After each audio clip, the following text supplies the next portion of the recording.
Saya ke Pak Zainur. Pak Zainur, kalau kesimpulan Dewas ini tidak ada pelanggaran etik, apakah kemudian ini berpengaruh atau tidak akan berpengaruh ke penyidikan kepolisian nanti?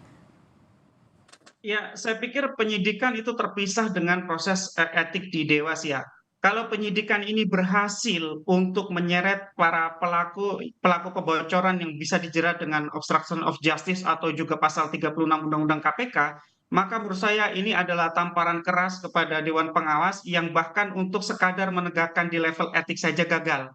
Saya masih optimis bahwa Polda Metro akan sungguh-sungguh. Kenapa? Karena kita tahu bahwa Kapolda Metro Jaya adalah ex Deputi Penindakan KPK, jadi sangat mengetahui kasus tersebut dan saya percaya beliau punya komitmen untuk membuat terang semua perkara kebocoran ini, bahkan sudah menaikkannya ke tahap penyidikan. Ini tinggal melanjutkan mengumpulkan alat bukti dan menetapkan tersangkanya. Nah, saya berharap Dewan Pengawas membuka diri, Hmm, ya, tidak tertutup kemungkinan Dewan Pengawas membuka kembali proses untuk mengusut etiknya.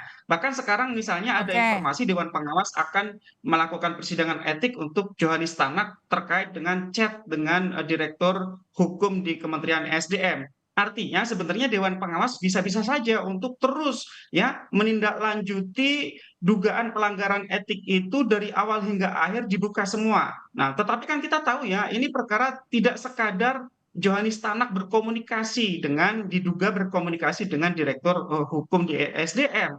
Yang lebih serius adalah pembocoran data ya berupa berkas pemeriksaan terkait dengan perkara di Kementerian SDM yang menurut keterangan dari salah satu pihak di internal Kementerian SDM itu dalam video dikatakan itu berasal dari Pak F gitu ya. Itu bukan Pak J begitu ya. Sehingga ya seharusnya Dewan Pengawas tidak mudah begitu saja untuk percaya kepada informasi yang mengatakan sekarang itu berasal dari pengusaha. Pun kalau itu dari pengusaha, pengusahanya dapat dari siapa?